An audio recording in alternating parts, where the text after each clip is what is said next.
أعوذ بالله من الشيطان الرجيم. بسم الله الرحمن الرحيم. فوضوا إلى الله إن الله بصير بالعباد. الحمد لله على أهله والصلاة والسلام على أهلها.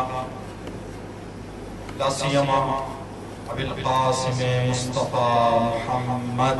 اللهم صل على محمد وآل محمد وعلى أهل بيته الطيبين الطاهرين واللعنة على أعدائهم أجمعين. أما بعد، قال الله تبارك وتعالى في كتابه الكريم: بسم الله الرحمن الرحيم. الذين ينفقون في السراء والضراء والكاظمين الغيظ والعافين عن الناس والله يحب المحسنين. صدق الله العلي العظيم.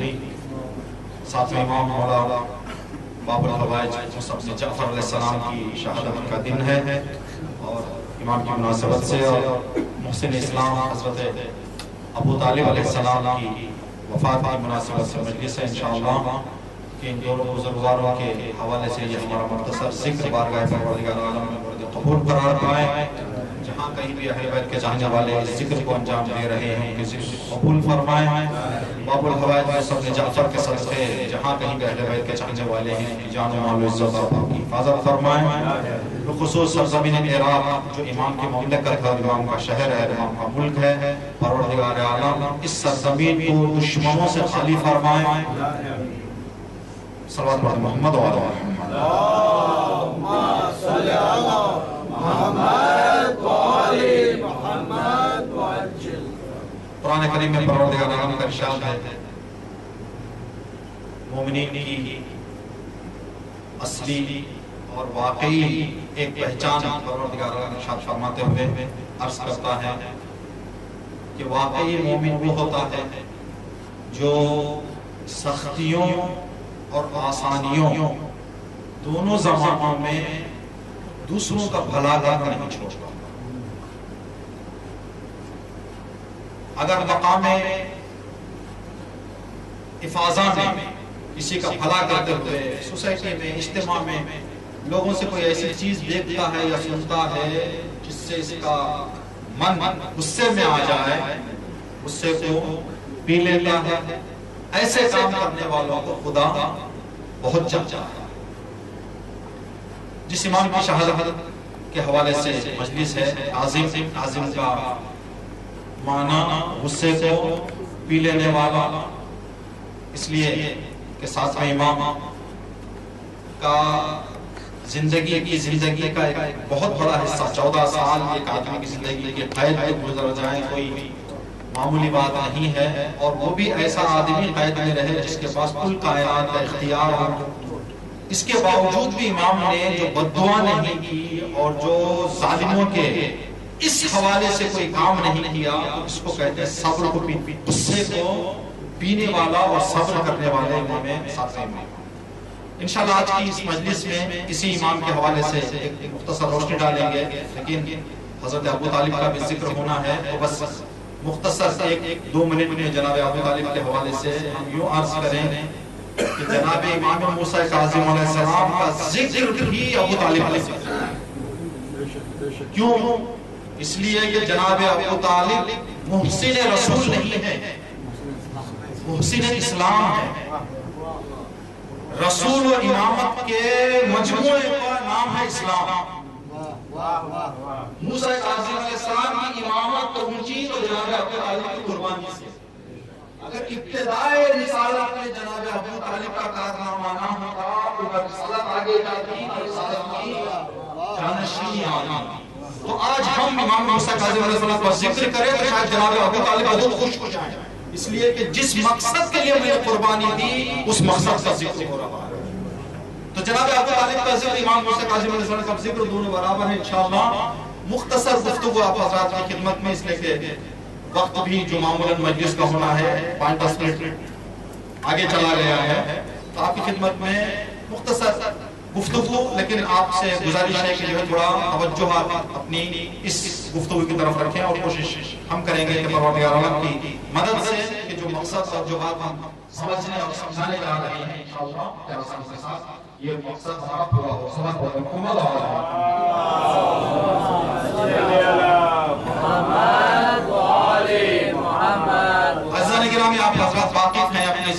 روزمرہ زندگی میں تجربہ سب کے پاس ہے کہ ہر چیز کو پہنچنے کا اس کا مخصوص راستہ ہوتا ہے. اگر ہم اس راستے کے علاوہ جتنی بھی کوشش کر لیں اس مقصد تک ہم پہنچ نہیں سکتے. اگر اسی کے راستے سے جائیں تو یہ مقصد ہمیں حاصل ہوگا. قرآن کریم میں بھی ارشاد ہے کہ یا روایتوں میں اہل بیت نے فرمایا کہ پیغمبر اسلام نے جو روایت فرمائی انا مدینۃ العلم وعلی بابها ومن اراد العلم فلیأتها من بابها، کہ میں شہر علم ہوں، علی اس کا دروازہ ہے. جو علم کے شہر تک آنا چاہتا ہے دروازے سے، غیر دروازے سے آنا چاہے تو پھر اس کو جو چیز حاصل کرنا چاہ رہا ہے وہ حاصل ہونے والی نہیں. اماموں کے پہچاننے کا راستہ کیا ہے؟ ساتواں امام جس کی شہادت کا ذکر ہم کر رہے ہیں، ساتواں امام یا کل 12 اماموں کو پہچاننے کا راستہ کیا ہے؟ پیغمبر اسلام حضرت محمد مصطفیٰ صلی اللہ علیہ وسلم نے ایک روایت میں ارشاد فرمایا کہ اللہ کو میرے اور علی کے سوا کسی نے نہیں پہچانا. مجھے اللہ اور علی کے سوا کسی نے نہیں پہچانا اور علی کو اللہ اور میرے سوا کسی نے نہیں پہچانا. میرے سوا جو پیغمبر اسلام فرما رہے ہیں یا اللہ کو میرے اور علی کے سوا کوئی نہیں پہچانا، تو امام مولا کائنات کے بعد کے جو ائمہ ہیں کہ انہوں نے نہیں پہچانا، کہ رسول سے پہلے کے انبیاء نے نہیں پہچانا. نہیں، یہاں پر نبوت کا نچوڑ محمد مصطفیٰ، امامت کا نچوڑ علی مرتضیٰ. یعنی خدا کو یا تو نبوت میں پہچانا یا تو امامت میں پہچانا. یا رسول اللہ آپ نے پہچانا، اب ہمیں پہچاننا چاہتے ہیں، راستہ بتائیں. اب آپ نے فرمایا، اور یہ زندگی کا اصول بھی ہے، تجربہ بھی ہے، کہ جب تک راستے کے بغیر ہم جائیں گے تو ہمیں حاصل نہیں ہوگا. ہم امام موسیٰ کاظم علیہ السلام یا ہر امام کو آج جس امام کی شہادت ہے مقصود اس امام کو ہم پہچاننا چاہتے ہیں، راستہ کیا ہے؟ تو پیغمبر اسلام نے ایک روایت میں راستہ بتایا.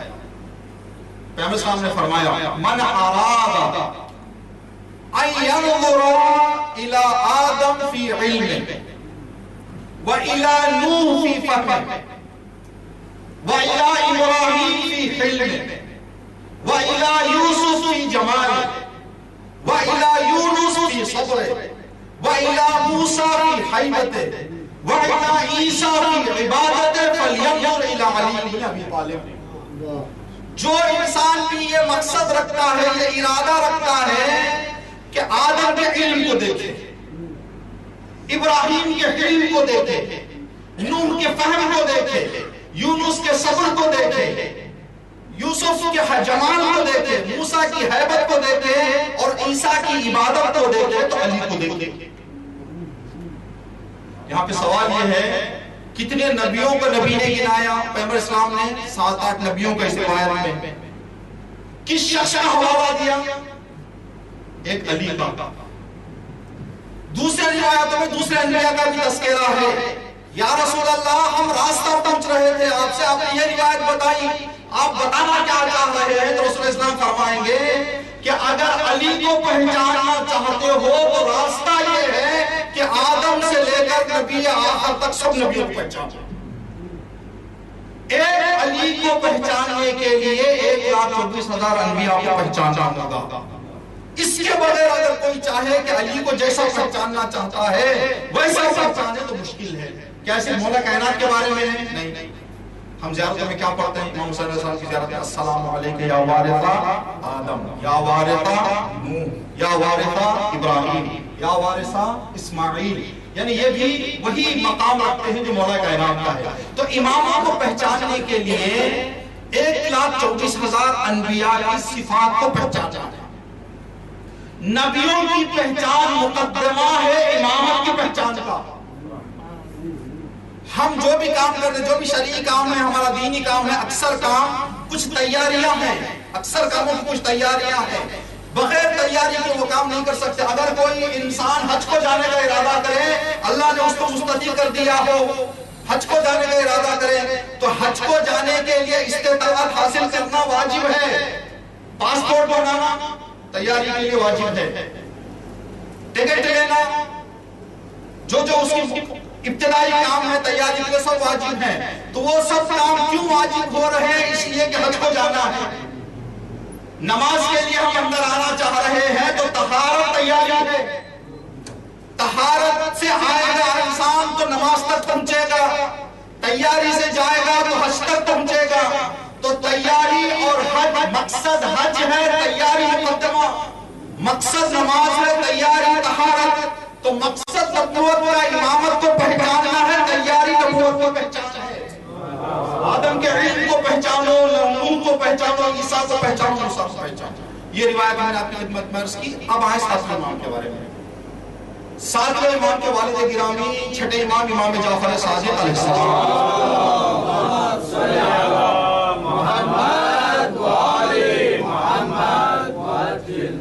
یزید ابن اسباط نامی ایک راوی ہیں، فرماتے ہیں کہ دخلت علی ابا عبداللہ، میں چھٹے امام کی خدمت میں حاضر ہوا تو چھٹے امام نے مجھ سے کہا کہ یا یزید ارأیت ھذا الصبی، کیا تم نے الم ترى ھذا الصبی، کیا تم میرے اس بچے کو نہیں دیکھتے، اس میرے بیٹے کو نہیں دیکھتے؟ تو انہوں نے نگاہ کی جس بچے کی طرف ساتویں چھٹے امام نے اشارہ کیا، اس بچے کی طرف انہوں نے جناب یزید بن اسباط نے نگاہ کی۔ تو امام نے فرمایا یا یزید اذا رأیت قد اختلف الناس فیہ فلیشہد انا قلت لو، اے یزید اگر میرے بعد تم دیکھو کہ اس فرزند کی امامت کے حوالے سے اختلاف کریں لوگ تو کل یہ نہ کہنا کہ امام نے مجھے نہیں بتایا، گواہ رہو میں بتا رہا ہوں، گواہ رہو میں بتا رہا ہوں۔ پھر امام نے آگے فرمایا کیا تم جانتے ہو کہ یعقوب کے 12 بیٹوں میں سے یوسف ایک بیٹا، ایک بیٹے پر 11 بیٹوں نے کیوں حسد کیا معلوم تمہیں؟ کہ اس لیے کہ یوسف نے کہا تھا کہ میں نے خواب میں دیکھا کہ سورج اور چاند کے علاوہ کئی ستارے میرا سجدہ کر رہے ہیں۔ اس کہنے کے بعد بھائیوں نے دشمنی شروع کر دی حسد میں، تو جو کام یوسف کے ساتھ ہوا وہی کام میرے اس بیٹے کے ساتھ ہوتا، یعنی جو کارنامہ یوسف کی زندگی میں گزرا وہی کارنامہ اس بچے کی زندگی میں بھی گزرے۔ تو اگر یعنی دوسرے الفاظ میں امام بتانا چاہ رہے ہیں اگر اس امام کو بہتر پہچاننا چاہتے ہو تو یوسف کی زندگی کو، یوسف کی زندگی سے تمہیں اس امام کو سمجھنے میں مدد ملے گی۔ یہی بات ہے کہ قرآن کریم میں 1,24,000 انبیاء گزرے ہیں۔ ہم سے پوچھا جاتا ہے نبی کتنے؟ 1,24,000 نبی۔ کتنے نبیوں کے قصے قرآن میں ہیں؟ چند نبیوں کے قصے، اور ہر نبی کے بھی زندگی کے پورے قصے قرآن میں ذکر نہیں ہوئے۔ سوال کیا جاتا ہے کہ کیوں موسیٰ کی زندگی کے 1-2 قصے، عیسیٰ کی زندگی کے 1-2 قصے، کیوں عیسیٰ پیغمبر کی پوری زندگی کو قرآن میں ذکر نہیں کیا گیا؟ تو جواب یہ علماء دیتے ہیں کہ قرآن کوئی ہسٹری کی کتاب نہیں ہے، قرآن ہدایت کی کتاب ہے۔ جس نبی کی زندگی کے جس واقعے میں قیامت تک کے لیے سبق ہے وہی قرآن نے بیان کیا، ہر قصہ نہیں۔ جس قصے میں قیامت تک کے لیے ہدایت ہے ان قصوں کو بیان کیا ہے۔ تو قرآن نازل ہوا پیغمبر اسلام کے زمانے میں، اس پیغمبر اسلام کے زمانے میں 100 سال پہلے کے یوسف پیغمبر کا قصہ ذکر ہے، تو یوسف پیغمبر کا قصہ ہر زمانے میں پیش آ سکتا ہے، اور وہی انسان کو اطلاع رہنی چاہیے کہ وہاں پر کیسے لوگ کامیاب اور ناکام ہوئے، ہم بھی تیاری کریں تاکہ کامیاب اور ناکام کو پہچانے اور کامیابی کی طرف آگے جائیں۔ تو یوسف پیغمبر کی زندگی کا مطالعہ کرو، موسیٰ کاظم کو کون فرمایا؟ امام جعفر صادق۔ اب ہم ان دونوں کو مختصر سمجھنا چاہتے ہیں کہ یوسف پیغمبر میں کیا خصوصیت تھی، امام موسیٰ کاظم علیہ السلام کو کیسے پہچانے اس خصوصیت سے۔ ایک مشہور خصوصیت حضرت یوسف پیغمبر کی یہ تھی کہ حضرت یوسف پیغمبر کے چہرے پر ایک ایسی ہیبت و کشش تھی جو بھی دیکھتا محبت کرنے لگتا، کھینچ جاتا ان کی طرف، دل ان کا ان کے بارے میں معلوم ہو جاتا۔ محبت کرنے لگتا، چاہنے لگتا، پیار کرنے لگتا. اگر محبت نہ کرے، نہ چاہے، تو کم از کم ان کے بارے میں سبات پڑھتے محمد والے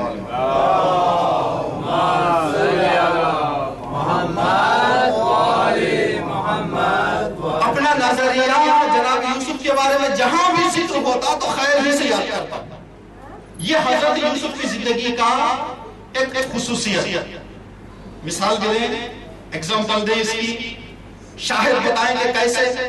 حضرت یعقوب پیغمبر کو اللہ نے 12 بیٹے دیے.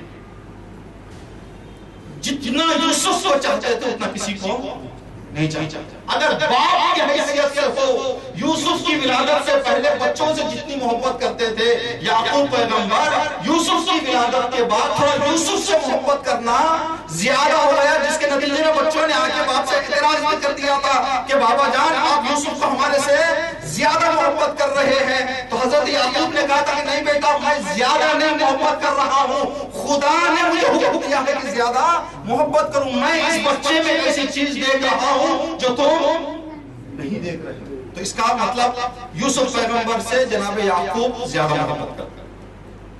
یہ کشش تھی جناب یوسف میں، یہ ہیبت تھی جناب یوسف کی جو زندگی میں نظر آتا.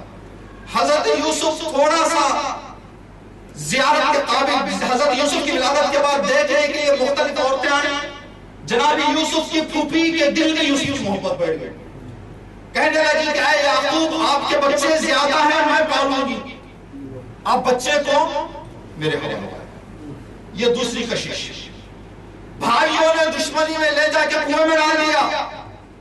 کنویں سے جو پانی نکالنے والے جا رہے تھے، گزر رہے تھے، گزرنے والوں نے نکالا، یوسف نکلے تو اس قافلے کے دل میں بیٹھ گئے. یوسف لے کے گئے بازار میں بیچنا چاہا. عزیز مصر آیا دیکھنے کے لیے تو عزیز مصر کا دل جیت لیا. یوسف نے یوسف کو خرید کر گھر لے گئے. اب گھر لے کے گئے، زلیخا نے دیکھا، زلیخا کے دل میں یوسف. کشش. یوسف کو پھر آگے جرموں میں قید میں ڈالا گیا تو قید خانے والے یوسف کے منسوخ ہو گئے. قید خانے والوں کے دل میں یوسف کی محبت آ گئی، کشش آ گئی. پھر یوسف کو قید سے باہر نکلے تو حاکم مصر کے دل میں یوسف کی کشش. تو یہ یوسف کی خصوصیت، یہی خصوصیت بالکل ساتویں امام کی زندگی میں ہمیں نظر آتی ہے. اور ساتویں امام کی زندگی میں یوسف سے کئی درجہ زیادہ. نعرہ حیدری، محمد والے محمد، اللہم صلی علی محمد والے محمد. ساتویں امام کی زندگی میں یہ کشش ہمیں نظر آتی ہے کئی گنا زیادہ. اس کی مثالیں عرض کر کے یہ دلیل بھی پیش کریں گے کئی گنا زیادہ کی دلیل کیا کیا ہمارے پاس. ساتویں چھٹے امام کے یہاں اللہ نے 7 بیٹے دیے. جب امام موسیٰ کاظم علیہ السلام کی ولادت ہوئی تو چھٹے امام کی محبت کا انداز ساتویں امام سے بہت زیادہ ہو گیا. اسی بہت زیادہ ہونے کو ایک محفل میں چھٹے امام بیٹھے ہوئے ہیں. ساتویں امام کا گزر ہوا تو بلا کے امام نے بوسہ دیا، بچہ چلا گیا. ساتویں امام چلے گئے، واپس آئے تو پھر بلا کے بوسہ دیا. 4-5 مرتبہ ایک ہی محفل میں کچھ 10-15 منٹ لوگ بات کر رہے ہیں تو 7-8 مرتبہ ساتویں امام گزرے تو 7-8 مرتبہ امام نے بلا کے بوسہ دیا. تو جو بیٹھے ہوئے تھے ان لوگوں نے کہا کہ مولا کتنا چاہتے ہیں آپ اس بچے کو، آخر کیا بات ہے، کیوں اتنا چاہتے، کیا ہے، بچہ ہے، دوسرے بچوں کی طرح آپ اتنا کیوں چاہ رہے. تو ساتویں امام کے بارے میں چھٹے امام نے فرمایا وددت ما عندی ولد غیر موسیٰ. میں یہ چاہتا تھا کہ اللہ مجھے اس کے سوا کوئی بیٹا نہ دیتا تاکہ میری پوری محبت سے کر دیتا. یہ بے وجہ نہیں ہے. یہ پھر چھٹے امام فرمائیں کہ میں ایک چیز اس بچے میں دیکھ رہا ہوں جو دونوں نہیں دیکھ رہے ہیں. میں پوری محبت اس بچے سے کر دیتا. اگر مجھے دوسرے بچے 1% 2% یا کچھ جو میں ان بچوں سے محبت کر رہا ہوں وہ محبت بھی اس بچے پر میں کیا کر دیتا، نثار کر دیتا. یہ کشش امام ساتویں امام. ساتواں امام مدینے میں ہے. آپ حضرات جانتے ہیں کہ جب چھٹے امام کی شہادت واقع ہوئی تو ساتویں امام کی عمر 20 سال تھی. 20 سال سے آپ نے امامت کا عہدہ سنبھالا. ساتویں امام مسجد میں ہیں. ہارون الرشید مکے گیا حج کرنے کے لیے، واپسی میں ارادہ کیا کہ مدینے میں قبر نبی سے زیارت کرتے ہوئے جائیں، اور پلان یہ تھا کہ ساتویں امام کو گرفتار کر کے لے کے جائیں۔ بہانا چاہیے تھا اس کو۔ مدینہ شہر رسول میں نواسہ رسول کا بہت احترام، اگر بغیر کچھ کہے کہ لے کے چلا جائے تو وہاں پر ایک ہنگامہ ہو جائے گا۔ ہنگامے سے بچنے کے لیے کوئی نہ کوئی ایک ایسا بہانہ بھی ڈھونڈ رہے تھے جس بہانے کو سامنے رکھ کر امام کو لے کے جائیں۔ آئے درمیان سے تو دیکھا کہ امام کہاں ہے، کہ مسجد نبوی میں نماز پڑھ رہے ہیں۔ ہارون الرشید قافلے کے ساتھ مسجد میں ایسے اندر آیا کہ امام کو دھکا دے دیا، امام کی نماز ادھوری رہ گئی، امام گر گئے، آگے چلے گئے۔ تو جیسے امام کی نماز ٹوٹی جگہ سے ہلے امام، تو قبر نبی کی طرف دیکھ کر فرمایا، نانا جو واقعہ میرے ساتھ پیش آیا اس پر آپ گواہ ہیں، مجھے نماز پوری کرنے نہیں دیا گیا ہے اس مجمع میں۔ جیسے یہ جملہ امام نے کہا کہ حکومت کے خلاف آپ نے آواز اٹھائی، حکومت کے خلاف نے کہا آپ کو گرفتار کیا جاتا ہے۔ جب ہارون لے کے جا رہا تھا، فوجیوں کو کہہ دیا کہ گرفتار کر لو، گرفتار کر لیا گیا ساتویں امام کو، تو ہارون نے قبر نبی کی طرف دیکھ کر کہا کہ یا رسول اللہ میں معافی چاہتا ہوں، مجھے معلوم ہے کہ اس کا مقام گرفتاری نہیں ہے، لیکن میں اپنی حکومت کو بچانے کے لیے اسے گرفتار کرنے کے مجبور ہوں، میں آپ سے معافی چاہتا ہوں۔ یہ ہارون کے دل میں امام کے بارے میں نظریہ، لیکن ظاہری حکومت کو بچانے کے لیے گرفتار کر کے لے جایا گیا۔ مدینے سے بغداد جو اس کا پائیدار تھا، سینٹرل تھا حکومت کا، بغداد جا رہے ہیں تو درمیان میں بصرے پر بھی اسی کی حکومت، عباسی حکومت۔ بصرے کا گورنر عیسیٰ ابن ابی جعفر، امام کو گرفتار کر کے لے جانے کے بعد، قید کر کے لے جانے کے بعد، ہارون الرشید اپنے گورنر سے ملنے گیا، صرف نام بتایا، کہا کہ یوسف نے جعفر صاحب کے امام کو ہم گرفتار کر کے لائے ہیں، قید کرنا ہے۔ تو کہا عیسیٰ ابن ابی جعفر نے کہ یہ جو نام تم نے بتایا، آج کی اس زندگی میں، اس زمانے میں میرے دل اور ذہن میں اس سے بڑا منفور شخص جس سے میں نفرت کر سکتا ہوں، جس سے دشمنی کرتا، اس سے بڑا میرا دشمن نہیں ہے۔ تم میرے حوالے کرو، آرام سے کے رہو، جو مجھے کرنا ہے کر دوں گا۔ یعنی قید کرنے کے لیے، زندان کرنے کے لیے میرے حوالے کرے گا، اور تم فری مائنڈ رہو کہ کچھ میں کرنے نہیں دوں گا، اتنی سختی کروں گا۔ ساتویں امام کو عیسیٰ ابن ابی جعفر کے حوالے کر دیا۔ اب فوجیوں نے لے کر قید میں نہیں آتا، کسی وقت کسی وجہ سے قید سے گزر ہو گیا۔ ساتویں امام کے چہرے پر نگاہ پڑی تو حکم دیا کہ جو سختی کی جاتی تھی وہ کم کر دی جائے، جو تکلیفیں پہنچائی جاتی تھی وہ ہٹا دی جائے، جو کھانے پینے میں تنگی کی جاتی تھی تھوڑا سا ڈھیل دی جائے۔ اب اس کو یہ کام کرنا شروع کیا عیسیٰ ابن ابی جعفر نے، تو اطلاع ملی ہارون الرشید کو بغداد میں کہ اس نے تھوڑا ڈھیل کر دیا ہے، ابھی پہلے جیسے نہیں کر رہا ہے، لوگ آ رہے ہیں امام سے ملنے کے لیے اور مسئلے پوچھ کے جا رہے ہیں۔ پورا بصرہ ساتویں امام کا دیوانہ ہو گیا ہے، جہاں دیکھے ساتویں امام کی بات ہو رہی ہے۔ قید کے دروازے پر لوگ آ کر حاجتیں لے کر جا رہے ہیں۔ اس نے کہا کہ ہم نے سوچا تھا کچھ ہوا، آرڈر لکھا کہ اگر یہ بات صحیح نہیں ہے جو مجھے اطلاع ملی ہے تو ثبوت کے لیے مار کے سر بھیجو میرے پاس، قتل کرو ساتویں امام کو، سر بھیجو میرے پاس، میرے گورنر عیسیٰ ابن ابی جعفر۔ تو جواب میں اس نے خط میں لکھا، میں مر سکتا ہوں لیکن ان کو میں شہید نہیں۔ یہ ایسا صالح انسان، ایسا نیک انسان، تم مجھے قتل کر سکتے ہو اس جرم میں کہ میں تمہارا حکم پورا نہیں کر رہا ہوں، لیکن کبھی بھی میں کسی وقت ان کو مارنے کا خیال تک بھی نہیں کروں گا۔ تیرے پاس دو راستے ہیں ہارون الرشید، یا یہ کہ دوسرے آدمی کے حوالے ان کو کر دے، دوسرے قید میں پہنچا دے جو تیرا کام کر سکتا ہو، میں نہیں کر سکتا۔ دوسرا یہ کہ تو خود بغداد میں بلا لے، تیرے گھر میں رکھ لے، تیرے سامنے رکھ لے تاکہ تو جو کرنا چاہے کر لے۔ جب یہ خط پہنچا تو اس نے دیکھا کہ نہیں، ابھی یہاں سے نہیں ہو رہا ہے۔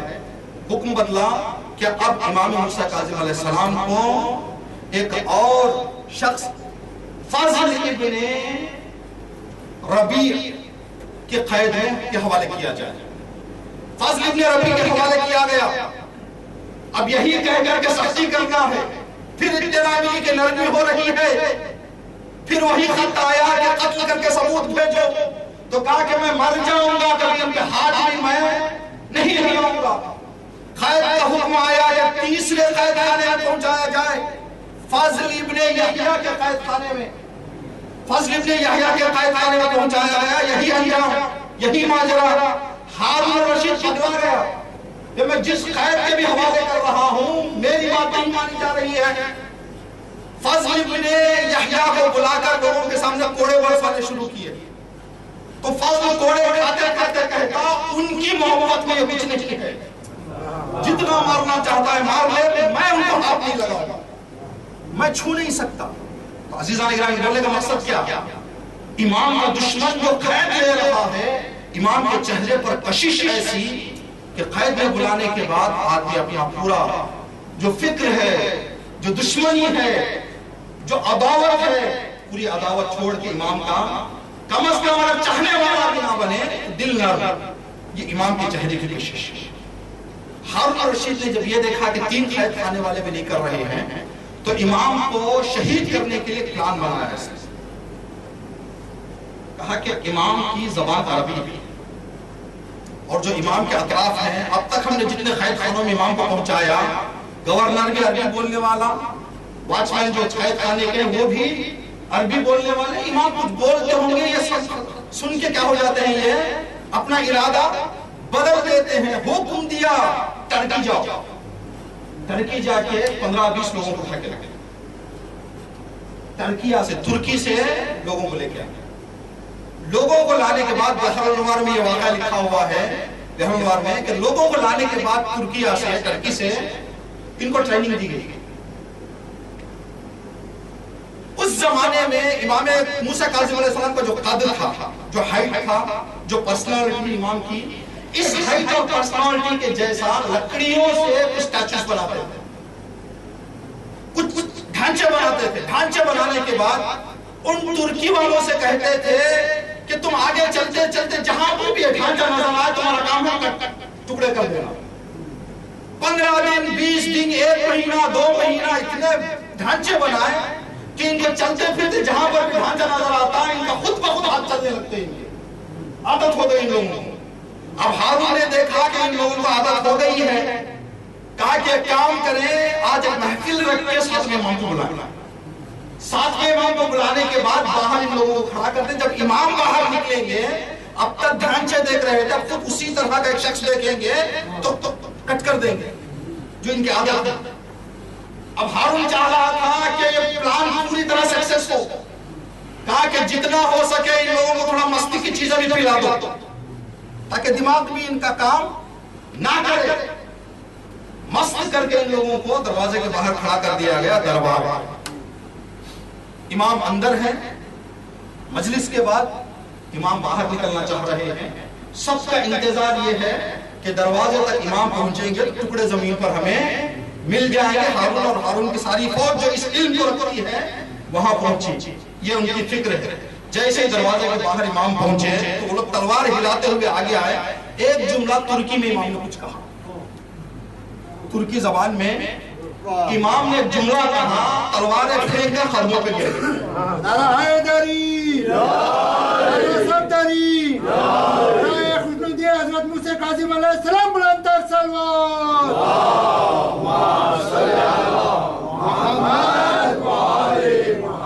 امام کے قدموں پر گر گئے۔ قدموں پر گرنے کے بعد سر اٹھا کر کہا کہ مولا آپ کہاں جانا چاہ رہے ہیں، ہم آپ کو چھوڑ دیں۔ امام کے گھر کے دروازے تک پہنچا کر واپس آئے تو ہارون الرشید نے ٹرانسلیٹر کو بلایا، ان لوگوں کو بلایا، کہا کہ آخر ایک جملے میں ہمیں 2 مہینے کی محنت پانی ہے، آخر بات کیا ہوئی، کیا کہہ دیا انہوں نے ایک جملہ؟ تو ہارون الرشید سے ٹرکی والوں نے کہا کہ بیوقوف تجھے نہیں معلوم، ہر سال 1 مرتبہ ٹرکی آتا ہے یہ انسان، یہ اگر نہ جو ٹرکیہ میں فرحت آ جاتا ہے، اس کا واسطہ دے کر ہم دعا کرتے ہیں، اس سے ہم اپنی دعاؤں کو مانگتے ہیں، کیونکہ اس آدمی کو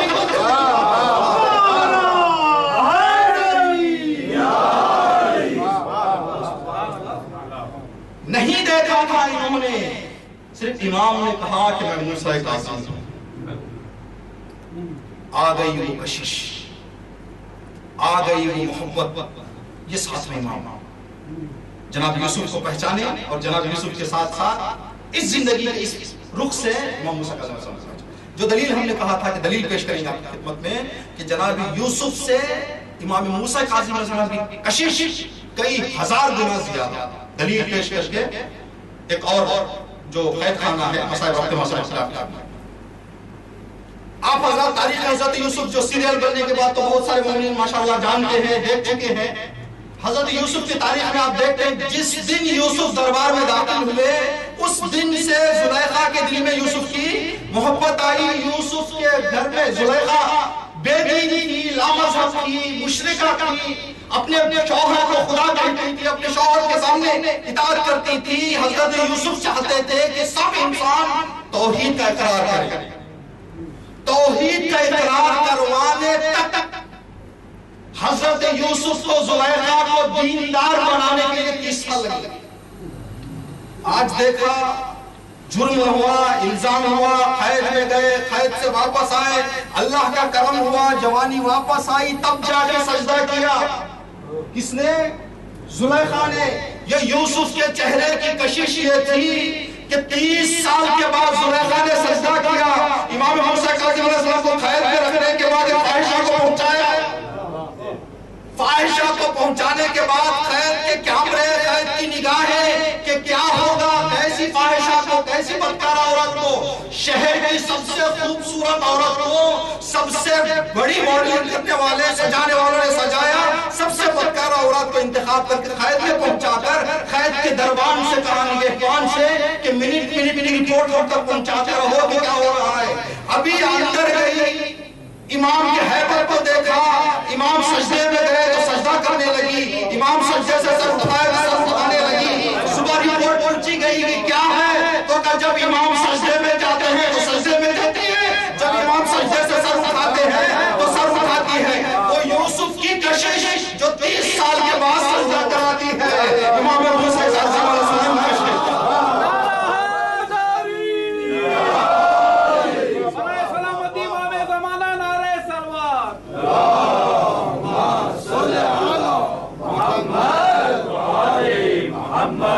یوسف کی کشش 30 سال بعد سجدہ کراتی ہے۔ امام موسیٰ کاظم علیہ السلام کی کشش، زلیخا بے دین تھی لیکن بدکارہ نہیں تھی۔ آپ یہ دیکھیں کتنی بری کو کتنا اچھا بنایا امام نے، صرف اچھا بنانے کو نہ دیکھیں، کتنی بری کو کتنا اچھا بنایا امام نے۔ یہ ایک رات میں، ایک نگاہ میں جیسے ہی اس عورت نے امام کی حیبت کو دیکھ کر سبحان اللہ کہا تو امام نے کہا کہ جو کشش ہونا تھا، جو حیبت پر اثر کرنا تھا، وہ حیبت اثر کر گئی ہے۔ امام سامنے ہے، عورت پیچھے۔ امام نے کہا اے معظمہ تھوڑا دائیں طرف تو نگاہ کر۔ دائیں طرف نگاہ کرنے کے بعد ایک منظر دیکھتی ہے عورت، ہارون بلا کر پوچھتا ہے کہ آخر کیا ہو گیا، تو ایک رات میں سجدہ کرنے لگی تو کہا کہ آج تک میں بیکار کے حسن پر فخر کر رہی تھی، میں نے دیکھا کہ جیسے ہی اس نے مجھے کہا دائیں طرف دیکھو تو ایک ایسا بڑا باغ ہے جس کی انتہا ہی نہیں ہے۔ بیوقوف تو سمجھ رہا ہے کہ وہ خیبر ہے، وہ الہی بندہ ہے۔ پھر اس عورت نے کہا کہ اے ہارون چاہے تو میری گردن کاٹ دے، چاہے مجھے قید میں ڈال دے، آج میں گواہی دے رہی ہوں کہ اس زمانے کا میرا امام موسیٰ ہے۔ یہ حیبت امام۔ ہارون تھک گئے کہ نہیں، جو میں سوچ رہا ہوں وہ نہیں ہو رہا۔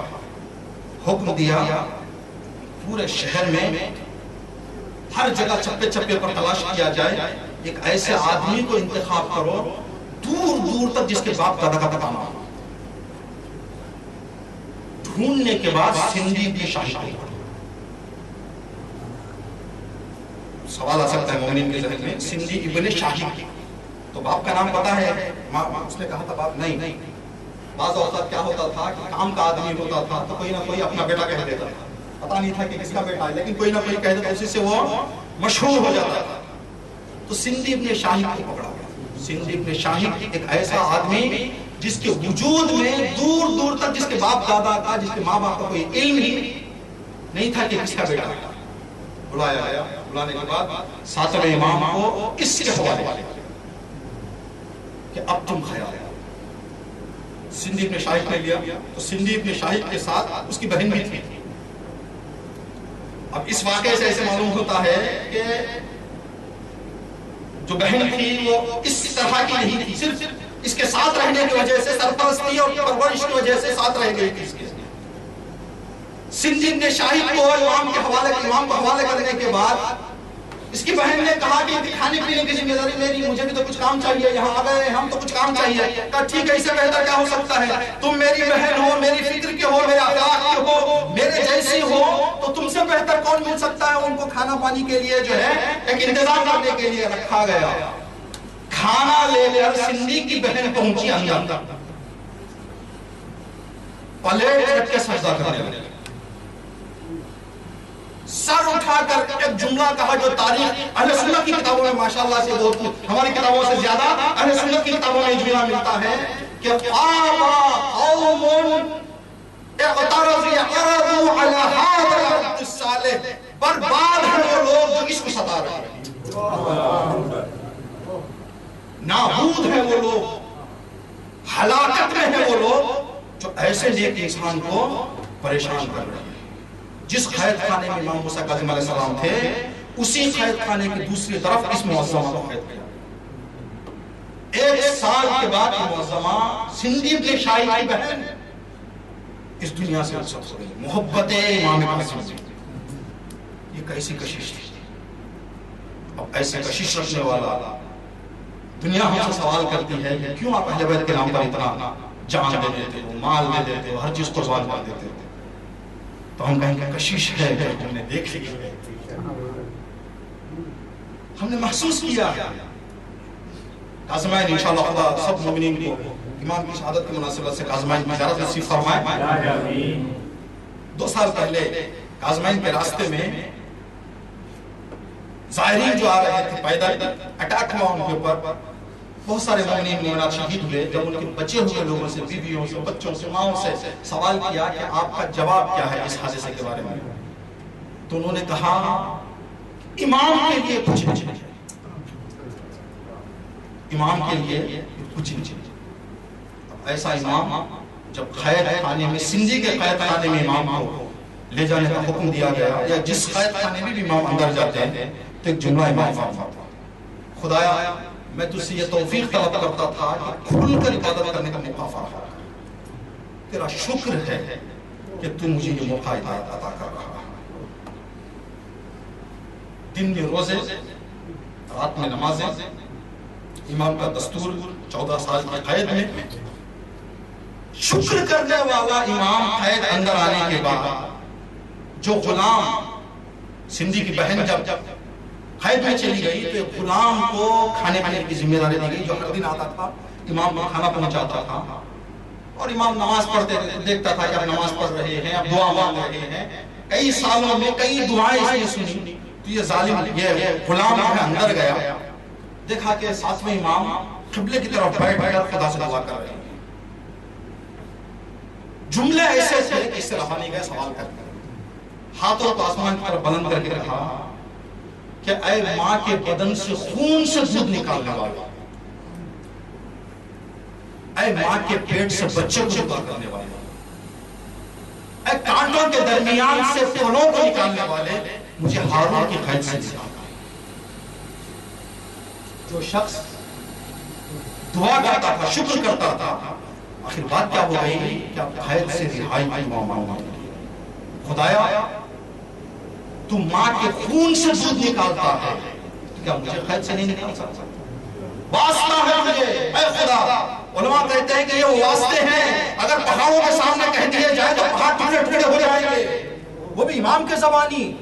اس غلام نے کہا کہ مولا 14 سال کئی برسوں سے میں آپ کی خدمت کر رہا ہوں، میں نے کبھی ایسی دعا آپ سے کبھی شکر میں دیکھا، میں نے سبحان اللہ سنا، شکر اللہ سنا، لیکن واسطہ دے کر یہ جملہ کہتے ہوئے میں نے آپ کو نہیں سنا. مولا بات کیا ہو گئی؟ تو امام نے فرمایا کہ آج صبح تیرے آنے سے کچھ دیر پہلے سندھی ابن شاہد آیا، اس نے اپنے پیر سے میرے پیر کو اتنا تیزی سے مارا کہ میں منہ کے بل زمین پہ گر گیا. منہ کی طرف سے میں زمین پہ گر گیا. مولا یہ تو ہر دن کا دستور ہے, ہوتا رہتا ہے. کئی مرتبہ اس سے بھی بڑی سزا دے چکا ہے, اس سے بھی سخت مار چکا ہے آپ کو. امام نے کہا بات اتنی نہیں ہے, میں جب گرا نیچے میرے کانوں سے سنا کہ ظالم جاتے جاتے میری چچا فاطمہ کی توہین کر رہا, میرے سے رہا نہیں گیا. اب اس ماں کی توہین میں نے سنی, میں رہنا نہیں چاہتا. میں کہوں گا مولا قاضم آپ نے سے کانوں سے سنی ہمارے قربان علی کی قربت پر جس کی آنکھوں کے سامنے علی نے وہ سب کچھ دیکھا ہوا, اپنے کانوں سے علی نے وہ سب توہین کی جو مدینے والوں نے کی. اجرکم اللہ. خدا کو غم نہ دے سے حکم سید الشہداء امام محمود خدایا اب میں یہاں نہیں رہنا چاہتا. خیر میں سختی شروع ہوئی, مختلف طرح کی سختیاں. آخر میں منصوبہ یہ بنایا گیا کہ امام کو زہر دے کر شہید کر دیا. کھجور میں امام کو زہر ملا. زہر امام کو پلانے کے بعد, یہ بات آپ حضرات جانتے ہیں کہ زہر کی کئی قسمیں ہیں. مسائل میں آپ سنتے ہیں کہ امام صلی اللہ علیہ وسلم کو زہر الہی دیا گیا, اس امام کو اور ایک قسم کا زہر دیا گیا. زہر ایسے ہوتے ہیں کہ آج زہر ملے تو 15 دن کے بعد آدمی کہ جان کا اثر ہوتا ہے اور دنیا سے جاتا ہے. کچھ زہر ایسے ہوتے ہیں جو 1-2 دن میں انسان شہید ہو جاتا ہے, دنیا سے چلا جاتا ہے. تو 7ویں امام کو جو زہر دیا گیا تھا کچھ دن ٹائم لگا. اب اس زہر دینے کے بعد ہارون الرشید ظالم نے بغداد کے شیعہ اور اہل سنت کے بڑے بڑے علماء کو بلایا. بلانے کے بعد 7ویں امام کو خیب سے بلانے کا حکم دیا. امام حاضر تھے تو اس نے جملہ کہا کہ دیکھو بیکار کا الزام لگایا جا رہا ہے حکومت پر کہ ہم امام کو تکلیف دے رہے ہیں. امام کے چہرے پر کوئی آثار ہیں مصیبت کے, امام کے چہرے پر کوئی تکلیف کے نشانیاں نظر آ رہی ہیں. لیکن صحیح سالم تمہارے سامنے امام بیٹھے ہوئے ہیں, تم گواہ رہنا اور لوگوں کو بتانا. تم تقریریں کرتے ہو, خطبے دیتے ہو تو لوگوں کو بتاؤ کہ امام کو تکلیف دی جا رہی ہے. ابھی ہارون کا جملہ ختم ہوا تو امام نے علماء سے رجوع کر کے کہا نہیں جا کے بتانا کہ مجھے زہر دے دیا گیا ہے, یہ کہ میرے جسم کو دیکھ رہے ہو میرے جگر کے ٹکڑے ٹکڑے بتانا کہ ظالم منصوبہ کر کے لا رہا ہے, میری طبیعت صحیح نہیں ہے, مجھے زہر دے دیا گیا. اجرکم اللہ. امام اس زہر کے نتیجے میں امام اس دنیا سے رخصت. اللہ امام اس دنیا سے رخصت. خبر دی گئی کہ امام شہید ہو گئے ہیں. تو حکومت کو ڈر تھا کہ اگر لوگوں کو پتا چل جائے کہ ہم نے امام کو مارا ہے تو پھر بغاوت کر دیں گے لوگ, غصے میں آ جائیں گے. تو کہا کہ یہ بتانے کے لیے کچھ ڈاکٹروں کو, نصرانی ڈاکٹروں کو انتخاب کیا. انتخاب کر کے بتایا کہ تم یہ لوگوں کے سامنے ایک رپورٹ دو کہ وہ اپنی طبیعی نیچرل موت ہو گئی ہے, حکومت سے کچھ ان کو تکلیف نہیں پہنچائی گئی, یہ جا کے تم بتاؤ. جب لوگ آ کے بتاتے تھے, ڈاکٹرز آ کے بتاتے تھے, امام کے جنازے کو حکم دیا گیا بغداد کے پل پہ لے جا کے رکھ دیں تاکہ لوگ آ کے دیکھیں کہ تلوار کا کوئی نشان نہیں ہے, نیزے کا کوئی نشان نہیں ہے. امام اپنی نیچرل اور اپنی طبیعی موت دنیا سے گئے. لٹا دیا گیا. ایک چاہنے والا کہتا ہے کہ نصرانی ڈاکٹر وہاں سے آیا تو انہوں نے سوال کر لیا کہ تم دیکھ کیا آ رہے ہیں, بتاؤ منظر کیا ہے.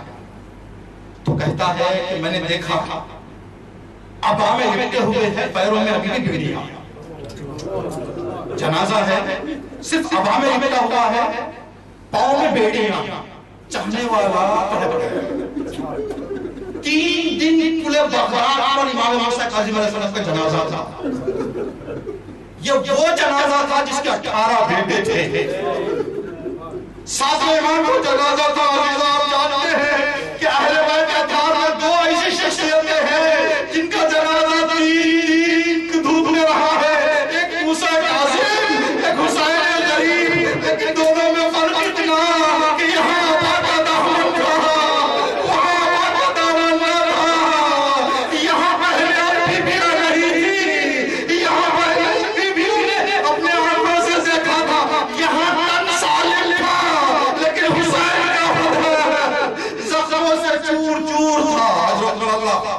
مزدوروں سے جنازہ اٹھایا گیا امام کو. آج جہاں امام کی قبر ہے وہاں پر دفن کر دیا گیا. ایک بہت بڑے عالم گزرے ہیں، امام حسین کے مصائب کے حوالے سے انہوں نے کتاب لکھی ہے، جناب فرحات میرزا، قمقام زخام کتاب انہوں نے لکھی ہے مصائب کی۔ اس زمانے قاجاریہ حکومت کے کنگ کے بیٹے تھے، شہزادے، کتاب لکھتے ہوئے اپنے دل میں، بعض وقت ہوتا ہے مومنین کے پاس بھی ہم دیکھتے ہیں کہ 14 معصومین کو مانتے ہیں لیکن ایک امام کو تھوڑا زیادہ انسان جو ہے ان کے بارے میں تھوڑا زیادہ محبت کرنے لگتا ہے خوشیاں اور غم میں، تو اس کے دل میں، اس شہزادے کے کنگ کے بیٹے کے دل میں ساتویں امام کی محبت زیادہ ہے۔ ساتویں آج جو امام کا روزہ ہے، اس روزے کا جو آنگن ہے کسی نے بنایا، جناب فرحات میرزا، آج کا جو آنگن ہے وہ میں زیارت کو جائیں دیکھیں، وہ آنگن اس زمانے میں انہوں نے بنایا تھا جو آج بھی ہے۔ انہوں نے وصیت کی، اس واقعے کو سنیں انشاءاللہ ختم نصیب سے، وصیت کی کہ میں مر جاؤں تو کنگ کا بیٹا ہوں، مجھے معلوم ہے کہ بہت عالی پیمانے پر میرا جنازہ ہوگا، لیکن میری وصیت یہ ہے کہ جنازے کو قبرستان نہ لے کے جاؤ، جنازے کو پورے بغداد تک لے جاؤ، بغداد میں رہنے والے، بغداد میں رہنے والے، پورے بغداد میں لے جا کر جنازے کو چھوڑو، 4 مزدوروں کو حکم دو کہ میرا جنازہ اٹھا کے جائیں، کنگ کے بیٹے کا جنازہ ایسا، اس منظر کو دیکھیں گے تو لوگ روئیں گے، تو لوگوں کو حکم دو، ہائے علی تعظیم، ہائے علی تعظیم، یہ نعرہ بلند کر کر آنسو بہائے۔ میں چاہتا ہوں کہ لوگوں کو سمجھاؤں کہ میرے مولا پڑھ کر گزری زمانے کے امام کا جنازہ اس غربت میں اٹھا کر بتانا چاہتا ہوں، میں انتقال ہوں، آج جنازے کو گھر سے بالکل لے جایا گیا، حسب وصیت لوگ جدا ہو گئے، سب چھوڑ کر جا رہے ہیں تاکہ مزدوروں کو حکم دیں۔ اسی اسنا میں امام موسیٰ کاظم علیہ السلام کے دربار اور حرم میں کام کرنے والے 4 خادم دوڑتے ہوئے جنازے کے پاس آئے، کہا کہ مومنین آپ آؤ، جنازے کو اٹھاؤ، کہا کیا بات ہے، اس کی وصیت ہے، کہا مولا نے حکم دیا ہے کہ میں نہیں چاہتا میرے کسی چاہنے والے کا جنازہ غربت میں اٹھے، میں نے قبول کیا، جنازے کو میرے حرم میں لاؤ اور دفنا دو۔ فلا لعنت اللہ علی القوم الظالمین سیعلم الذین ظلموا ای منقلب ینقلبون۔ امام کا لقب مشہور ہے باب الحوائج، حاجتوں کا دروازہ، آپ اپنی شرعی حاجات، دلی حاجات کا دل کھول کر امام کی بارگاہ سے طلب کریں۔ اہل سنت بغداد جائیں، آپ حضرات انشاءاللہ خدا سب کو نصیب فرمائے آج کی شہادت کی زیارت میں، ثواب میں زیارت ہے۔ مسیحی بھی امام موسیٰ کاظم علیہ السلام کے روزے کے سامنے سے گزرتے ہیں تو کھڑ کے سر احترام میں جھکا کر جاتے، وہ بھی کہتے ہیں کہ یہ باب الحوائج ہے۔ مسیحی آج بھی کہتے ہیں کہ یہ باب الحوائج ہے، اپنی حاجتوں کو مانگیں جو یہ حاجت ہے۔ پروردگار ہماری سب سے بڑی خلاصہ حاجت ہماری یہ ہے کہ تمام مشکلات کے حل کے لیے امام موسیٰ کاظم علیہ السلام کے زندہ فرزند امام زمانہ کے ظہور میں تعجیل فرما، سب امام کے خاص آوان و انصار میں شمار فرما۔ یا ابا الحسن یا موسیٰ بن جعفر ایھا القائم یا ابن رسول اللہ یا حجت اللہ یا خلق یا سیدنا و مولانا انا توجہنا واستشفعنا وتوسلنا بجاه الله وقدمناك بين يدي حاجاتنا يا وجيها إلا الله اشفع لنا إلا الله يا وجيها إلا الله اشفع لنا